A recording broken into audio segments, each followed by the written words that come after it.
pagi Romo. Selamat pagi, Mas. Selamat berjumpa. Kami kesini berjumpa dengan Romo dalam keadaan sehat. Selamat datang. Salam sehat, semoga Anda juga sehat. Terima kasih banyak. Sama-sama. Romo Priyo, kami senang sekali Romo mempercayakan PT Canisius untuk menerbitkan bukunya Romo yang berjudul Kontemplasi Latihan Rohani. Buku yang sangat bagus, buku yang lengkap, dan kami mau mendalami beberapa hal secara langsung dengan Romo lewat wawancara ini, dan kami minta Romo berkenan menjawab beberapa pertanyaan yang kami berikan. Saya siap. Nah, terima kasih banyak Romo. Sama-sama. Nah, Romo, kira-kira apa yang Romo rasakan, perasaan Romo mengetahui buku ini diterbitkan oleh Canisius, Romo? Campur aduk ya. Kan rencana dulu saya merencanakan bulan Juli akhir. Lalu ada masa saya itu merasa terserah Tuhan, pasrah, dan saya merasa damai setelah mendengar dan membantu Romo Kardinal Sum untuk kelompok Jakarta Pulomas mengatakan bahwa yang paling kubanggakan adalah pembaptisan, menjadi orang Katolik, pengikut Kristus. Yang lain tidak. Syukur kalau ada, tapi kalau tidak pun saya tetap bangga. Nah, di situ saya reda. Saya tidak ambil pusing. Yang penting saya masih menjadi orang Katolik. Lalu ketika diberitahu, mungkin pertengahan November atau akhir November, terbit Romo nanti akan kami terbitkan. Saya merasa tentu saja gembira, dan saya merasa bersemangat, dan apa yang dimintakan langsung saya tanggapi secara cepat gitu ya. Saya tidak mau menunda-nunda. Jadi ada perasaan tenang, perasaan lepas bebas, lalu perasaan bahagia, kemudian semangat bahwa saya masih bisa dipakai oleh Tuhan untuk memperjelas apa itu arti kontemplasi menurut Santo Ignatius, bukan menurut saya. Baik, terima kasih banyak Romo. Ya. Perasaan senang, perasaan tenang itu muncul pasti ada dasarnya. Kira-kira apa yang mendasari Romo untuk menulis buku kontemplasi ini, Romo? Buku doa yang sangat mendalam, Romo. Pertama saya itu iseng bertanya pada senior-senior saya. Setelah hampir 30 tahun saya menggeluti itu, saya bertanya, apa arti kontemplasi? Kebanyakan tidak bisa menjawab dengan benar. Termasuk dalam pengantar itu saya tanya Romo Kardinal, aku kurang ngerti apa, saya nggak tahu apa-apa. Tetapi meskipun tidak tahu, tapi menjalani. Itu kan rahmat Tuhan langsung gitu ya. Nah, saya ingin membantu banyak orang, tidak hanya untuk SC, tetapi juga untuk rekan-rekan awam yang tertarik untuk mendalami, paling tidak mendalami secara benar sejauh yang bisa saya upayakan. Meskipun saya yakin ini tidak 100% sempurna, tetapi paling tidak ada upaya mendekati supaya tahu persis dinamikanya, tahu persis bagaimananya. Misalnya saya tanya, ada berapa macam kontemplasi? Pada bingung. Saya bilang dari bentuk itu ada 12, belum dari isi. Makin kaget. Sehingga kita itu mengandekan kontemplasi seperti itu. Padahal Ignatius mewarisi kontemplasi ala monastik, biara-biara. Tapi Ignatius memahami, menghayati kontemplasi secara baru, yang saya sebut kontemplasi apostolik. Itu dasar utama, karena memang kita tidak tahu persis apa yang ada dalam pikiran Ignatius. Itu yang paling dasar. Apa yang kita tidak tahu, sehingga Romo mau memberitahukan kepada pembaca begitu, atau juga kepada saya juga tidak tahu sebetulnya. Tapi mendalami, Lalu berupaya mendalami. Ya. Sampai sekarang juga saya tidak tahu 100%. ya. Baik Romo, dalam proses itu pasti ada diskusi, ada perdebatan tentang latihan rohani. Kira-kira perdebatannya apa saja? Lalu bagaimana Serikat Yesus menanggapi perdebatan-perdebatan itu? Atau ya kalau maaf saya kita mau katakan kontroversinya. Oke. Ya. Di awal kontroversi pertama, seolah latihan rohani itu menciptakan kesucian orang suci dalam 1 bulan. Itu yang pertama. Alasannya apa? Karena setelah retret 30 hari lalu seolah menjadi orang baru, menjadi berubah, menjadi suci. Padahal Ignatius itu siapa? Sekolah teologi secara resmi pun tidak. Dia hanya kursus. Dia punya gelar Master Filsafat di Paris. Tapi teologi dia hanya ambil kursus. Jadi dia tidak punya sarjana atau titel di bidang teologi. Bagaimana orang yang tidak tahu apa-apa ini membimbing orang mencapai kesucian? Lalu Ignatius menjawab, saya dibimbing oleh Allah sendiri. Atau biografi nomor 28, sekitar 27-28 itu menceritakan, saya belajar dan diajari oleh Allah dengan penuh kesabaran, ketulusan, dan kegembiraan meskipun susah payah. Lalu oleh Ignatius dan kawan-kawan dijawab, 1 bulan retret itu benih. Itu benih. Artinya kalau kita menanam benih itu kan nunggu bertahun-tahun, apalagi berbuah. Syukur-syukur buahnya itu untuk selama-lamanya. Depan kita ada pohon duku, ada pohon manggis, itu ditanam sudah lebih dari 25 tahun. Kesucian itu seperti itu. 30 hari itu benih. Ignatius mengatakan 3 kali di dalam panduan untuk memberi retret 30 hari. Benih. Nah, mereka menangkap barang jadi. Jadi kontroversinya adalah mereka menangkap barang jadi. Ignatius menjawab itu benih. Sahabat Ignatius mengatakan itu awal, di permulaan. Itu bukan terminal akhir. Ini kontroversi pertama. Kontroversi kedua, dalam buku latihan rohani itu nomor 15 anotasi itu digambarkan bahwa pembimbing atau siapapun tidak boleh mempengaruhi yang dibimbing, karena dia sedang dibimbing sepenuhnya oleh Allah. Kontroversinya di mana? Orang ini mempunyai potensi tidak mau tunduk pada aturan gereja.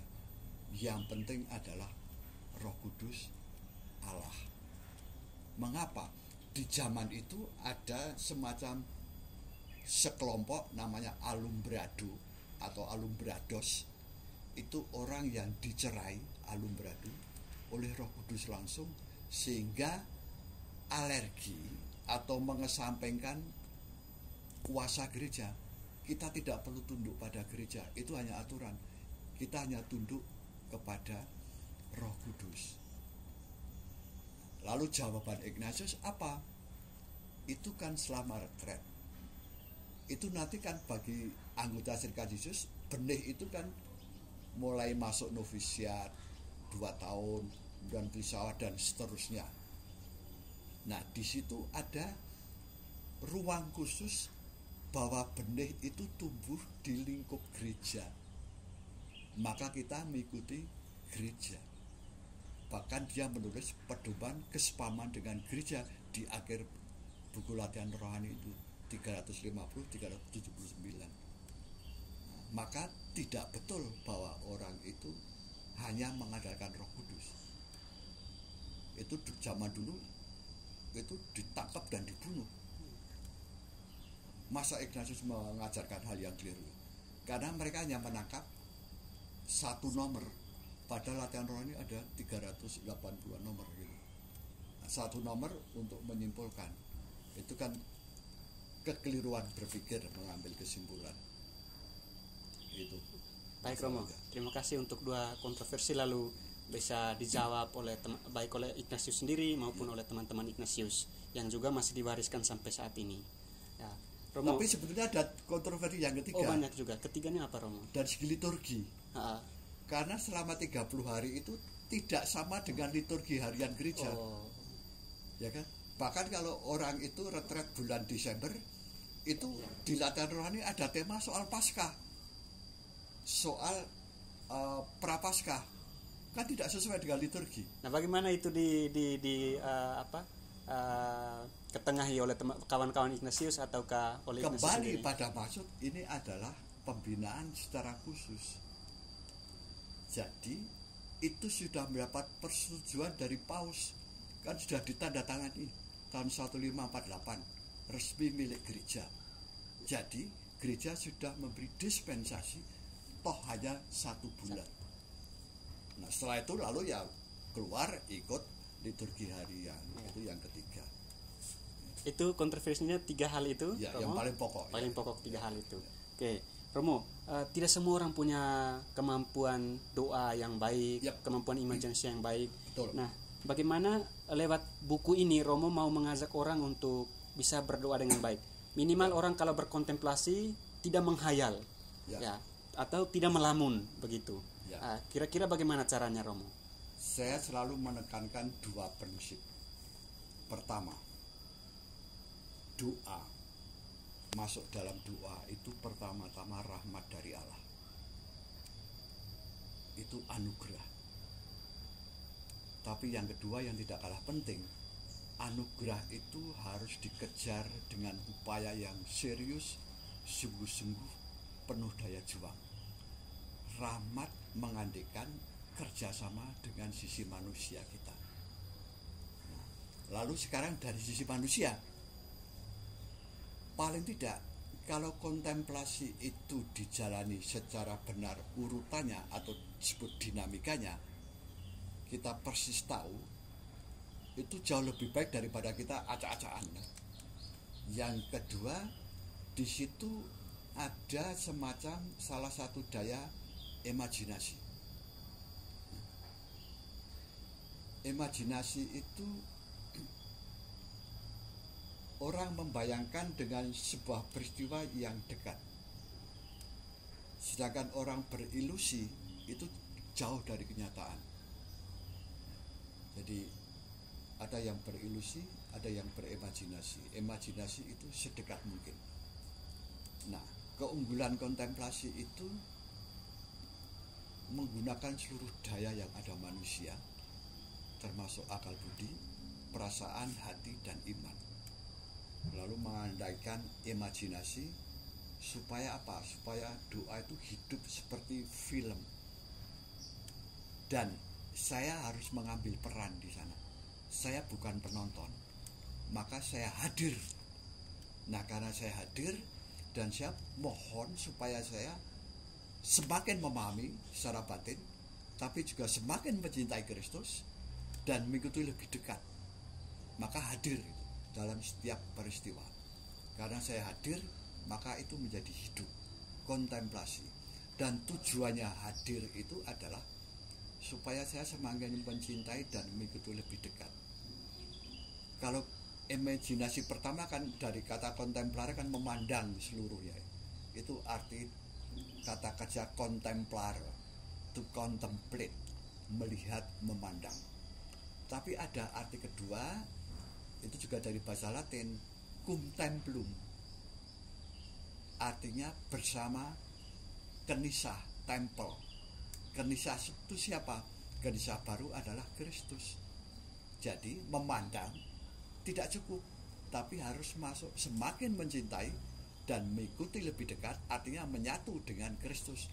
Karena subjek dan pokok utama kontemplasi adalah Kristus, bukan saya. Kalau saya subjek itu meditasi, saya mencari makna, ini maknanya bagi saya apa, itu meditasi. Tapi kalau saya hanya mengikuti apa yang dipikirkan Yesus, apa yang dirasakan Yesus, termasuk ketika di mana itu Taman Getsemani, ketika ditangkap itu kan disiksa. Saya bahkan bisa merasakan sakitnya dalam kulit, dalam tubuh, dalam hati, ditinggal teman-temannya gitu ya. Sehingga menurut saya ini adalah kontemplasi ini sebuah cara untuk semakin dekat dengan Yesus, dan kedalaman doa arahnya akan menyatu dengan Kristus. Tetapi menyatu dengan Kristus yang di dunia, bukan yang di surga. Yesus kan diutus ke dunia, bukan di surga, dan mengundang kita. Sehingga kesatuan kita dengan Kristus itu adalah kesatuan di dunia ini. Diterapkan, kalau Anda semua dari PT Kanisius, Anda bekerja dengan serius di perusahaan atau penerbit Kanisius ini. Itu artinya apa? Saya terlibat di dunia, berperan di dunia, termasuk marketingnya bagaimana gitu kan. Kita harus berjuang, itu ada strategi dan sebagainya. Nah, itu dalam konteks saya mengikuti Yesus lebih dekat. Kesatuan saya dengan Yesus itu di dunia.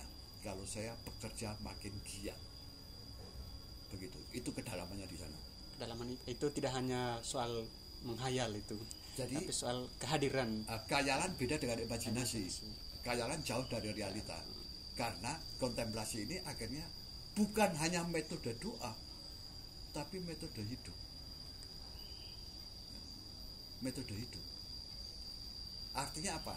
Di kontemplasi itu langkah pertama pendaulan satu kan mengklarifikasi konteksnya apa, siapa saja yang ada di sana. Baru kita mohon pencerahan apa yang ingin saya ketahui atau saya dalami, saya cintai. Kemudian satu persatu didalami, baru orang berbicara. Zaman sekarang di medsos terutama, mereka tidak pernah berpikir kontekstual. Hanya satu penggal langsung ditanggapi seolah itu kebenaran. Nah, inti atau nenek atau orang tua hoax adalah orang yang berpikir dan bereaksi tanpa konteks, tanpa klarifikasi. Ini benar atau salah. Nah, itu hoax, itu di sana munculnya. Dan nanti akan banyak dipakai menjelang pemilu. Baik Romo, terima kasih banyak untuk itu. Lalu di dalam buku kontemplasi latihan rohani, Romo juga tidak hanya menyoroti pribadi Yesus, tapi juga Bunda Maria. Ya. Bagaimana bisa dijelaskan sedikit Ya. Peran Bunda Maria di dalam kontemplasi? Ini pertanyaan yang sangat bagus. Hari ini bacaan Injil tentang kabar gembira Maria dikunjungi Malaikat Gabriel. Nah, pertama, Maria adalah pribadi atau orang yang pertama kali didekati oleh Allah lewat Gabriel, diutus. Artinya Maria itu yang paling orang pertama kali yang diajak kerjasama oleh Allah Bapa, Allah Putra, Allah Roh Kudus. Maka dia mempunyai tingkat tinggi tuh Maria itu, karena orang pertama. Buktinya dia ragu memang, tapi ketika sudah ada pernyataan pertama, Roh Kudus bersamamu, kekuatan Allah akan menyertaimu, bagi Allah segala sesuatu mungkin. Lihat bahwa saudarimu yang dikatakan tua mandul sekarang mengandung bulan ke-6. Maria terbuka, lalu dia, ya aku ini hamba Tuhan. Jadi Maria kemudian taat pada Allah meskipun tidak tahu apa yang akan terjadi ya. Lalu dia mengandung, kemudian ke Bethlehem. Susah payah itu jalan sekitar Semarang, Jogja itu. Usia kandungan tua. Bisa membayangkan nggak itu? Jadi Maria yang berjerih payah pertama kali bersama suaminya Yusuf untuk menghayati panggilan Allah, karena dia mengandung putra Allah. Dan dia terjang itu. Bayi baru beberapa hari, Yusuf mendapat mimpi supaya segera pergi ke Mesir. Itu kan belum boleh. Beberapa hari setelah melahirkan, dan harus pergi ke Mesir. Ke Mesir 3,5 tahun. dan jalannya ribuan kilometer, 25 tempat disinggahi, 3,5 tahun. Dari situ yang memanggul salib pertama adalah Bunda Maria. Kalau orang itu Maria dan Yusuf berjerih payah mendidik. Memang tidak jelas, tetapi dia setia taat. Dan kemudian dia berani sampai menemani ke Yerusalem karena dia akan saya mendengar berita bahwa dia akan ditangkap, maka dia cepat-cepat muncul, terlambat ketemu setelah ke Golgota loh itu, di tengah salib Maria berjumpa. Dan betapa pedihnya seorang ibu, tapi dia tidak pernah kehilangan iman, bahwa dia sedih, kecewa, iya sebagai seorang ibu, tetapi sebagai insan Allah, hamba Allah, dia tidak pernah kehilangan iman. Maka ketika Yesus itu wafat, kan digambarkan Michelangelo itu dibopong, La Pieta. Nah, bentuknya Maria itu membopong Yesus, tapi sebetulnya Yesus yang menggendong dia. Di awal memang Bunda Maria yang membopong. Selama pelarian ke Mesir, sebelumnya ke Kanisa kan dibopong bayi itu. Di awal dia membopong, di akhir di salib itu terbalik, Maria yang mulai digendong. Bentuknya Maria membopong. Maka Maria mempunyai tempat yang sangat istimewa, baik di mata Yesus maupun di pengalaman Ignatius. Ignatius selalu menulis tentang Maria dengan tinta biru. Dan peristiwa-peristiwa besar Ignatius selalu dimulai dengan doa devosi pada Bunda Maria di Manresa, di tepi Sungai Kadoner, dan di Lasturta, dan tiap hari dia rosario.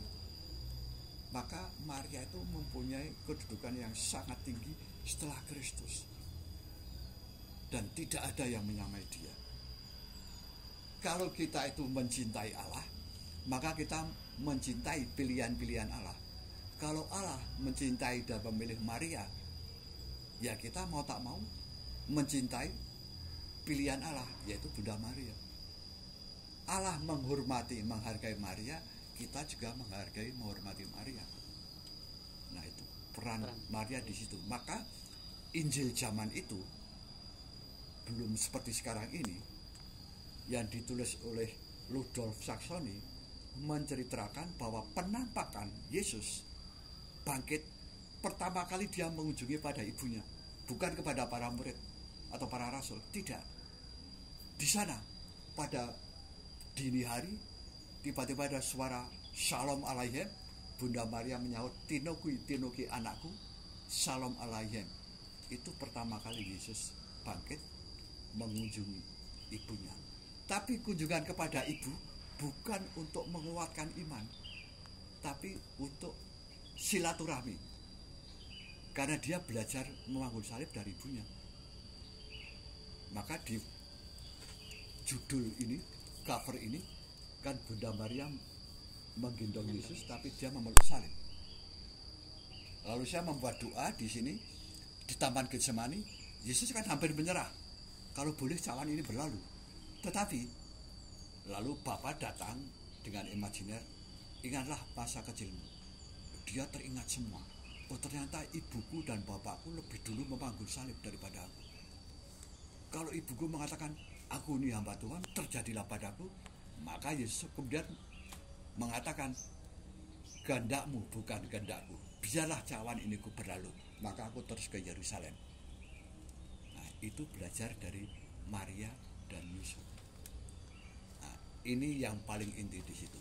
Penjelasan Maria, yang sangat mendalam, Romo. Ya. Romo, lalu kita ke hal yang praktis. Ya. Orang sekarang kalau bicara kontemplasi itu nanti butuh waktu, harus duduk berlama. Ya. Nah, bagaimana ya dalam arti tertentu orang yang sibuk ya dengan kesibukannya itu bisa berkontemplasi, Romo? Oke. Dalam hidup sehari-hari. Prinsip pertama, berikanlah pekerjaan pada orang sibuk. Pasti dia akan punya waktu untuk menyisihkan. Kalau diberikan pada orang malas, kapanpun nggak akan terjadi. Pertama. Kedua, kontemplasi memang rahmat, tetapi juga upaya. Ignatius di dalam dinamika atau urutannya itu, dalam satu hari ada pengulangan, repetisi, maka disebut latihan, exercise.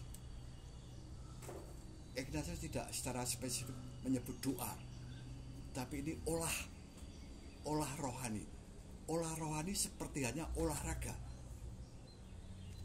Pemain sepak bola seperti sekarang Messi gitu ya, pemain terbaik juara dunia, itu butuh 35 tahun, ya kan?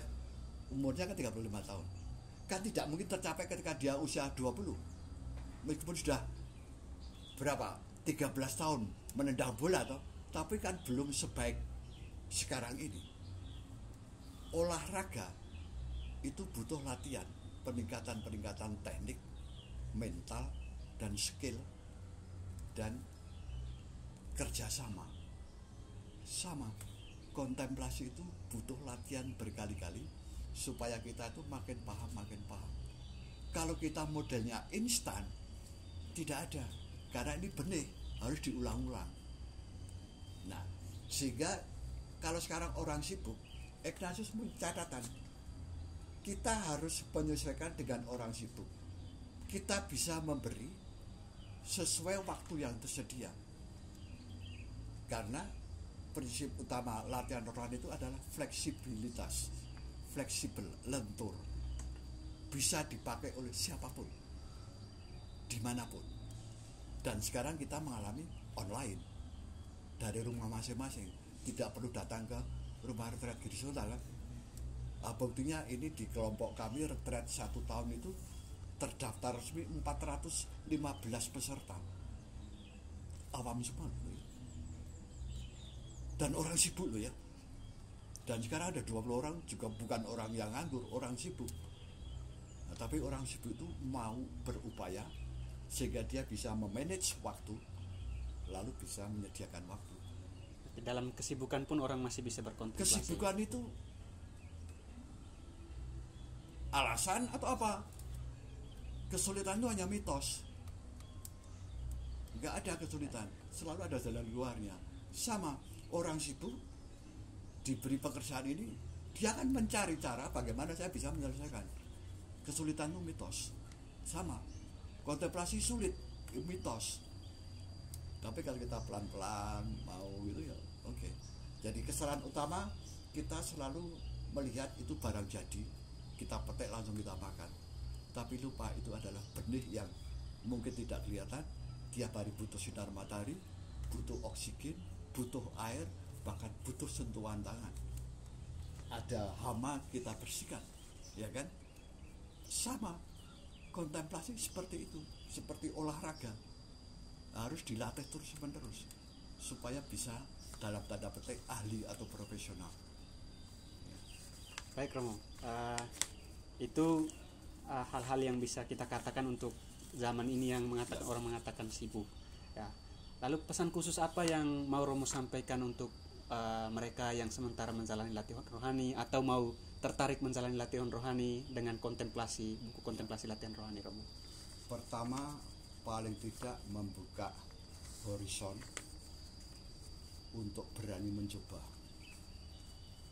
Kedua, kalau berani mencoba, bukan coba-coba, tapi mencoba dengan serius, yaitu mempunyai daya juang. Zaman Ignatius sudah dikeluhkan 1 tahun sebelum dia meninggal, dia cerita pada sekretarisnya, kok orang-orang sekarang atau frater sekarang latihan rohani kok tidak punya daya juang ya? Tidak berani bermati raga, berpuasa, tidak berani doa tengah malam gitu ya. Maka dia sudah melihat bayang-bayang kendornya latihan rohani.